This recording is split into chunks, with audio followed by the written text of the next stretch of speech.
presented by Maithili गौरव। रे भाई गे बहिन। हाँ भैया बोला ना। अरे चले न कृष्ण भगवान के पूजा छिया एखन पता नहीं छ। हाँ हाँ पता छै कि। चल चल चल पूजा करे ले चल। हाँ चला चला।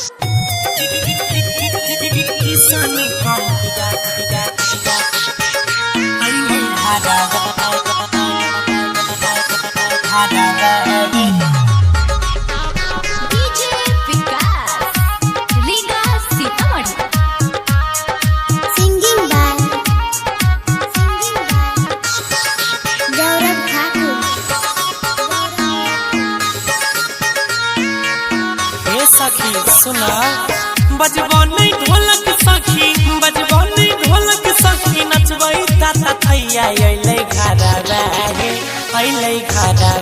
गे अपन किसान कन्हैया अइलै घरवा गे अपन किसान कन्हैया बजबो नहीं ढोलक सखी बजबो नहीं ढोलक सखी नचबई ताता थैया अइलै घरवा गे अपन किसान कन्हैया अइलै घरवा गे अपन मुरली वाले कन्हैया कृष्ण कन्हैया की जय हो। किसान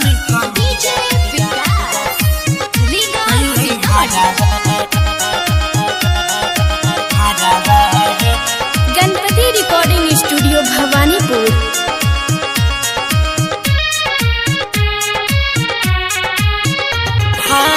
ढेर दिन बाद अइलै खुशियाँ के दिन है कहिया की सखी मनवा भेलै रंगीन है मुरली वाला के जादुए कमाल के छे हे सखी।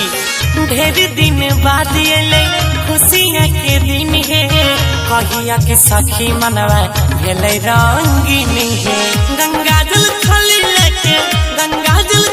लेके धुआ जलती पैया अइलै घरवा गे अपन किसान कन्हैया अइलै घरवा गे अपन किसान कन्हैया। चला चला जल्दी से सजावत थाली यार पूजा कर।